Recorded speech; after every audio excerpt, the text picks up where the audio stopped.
I was involved in the peace agreement between the Philippine Government and the Moro Islamic Liberation Front. The rest of the members of my team in legal, most of them were also women. And not just women, but also young women. There was an impact, noticeable impact of having the women there. One of the first things that we had to deal with was how do we address the new chair? Because usually it's chairman, and then this is very petty, but it really brought the issue forward. Is chairwoman, chairman, chairperson. So eventually we settled for just chair. And then there was also the issue of handshake, the protocol. So every time at the end of the round of each negotiations, they would shake their hands, sign a joint statement or whatever, take a picture. And so I remember the chair Ferrer shared this experience when she shook the hand of the male Malaysian facilitator, who is of course Muslim from a rather maybe conservative background, and so the facilitator joked that, oh, this is my first time to shake the hand of a woman. And then our Chair Ferrer said, well, this is my first time to shake the hand of a prince. Also, when it comes to the substantive agenda, I think, process first, it became more inclusive.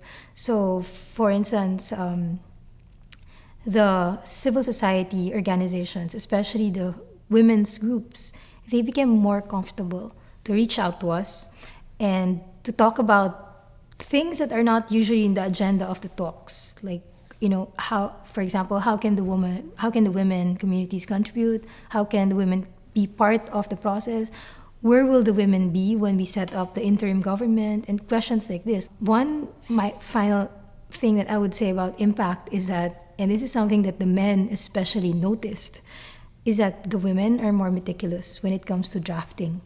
So the chair, for example, of the panel, we were negotiating the annex on normalization, which involves disarmament, issues of what to do with the troops afterwards.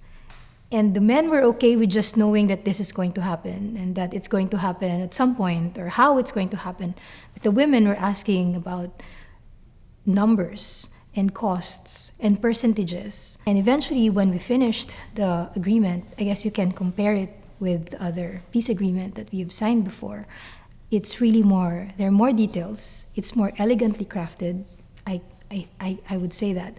And even the men, they appreciate the amount of details that were put into the agreement because it really provides more guidance when it comes to implementation. So I think that kind of attention to detail was really an input from the women, and not just on the side of government, but also on the side of our counterpart.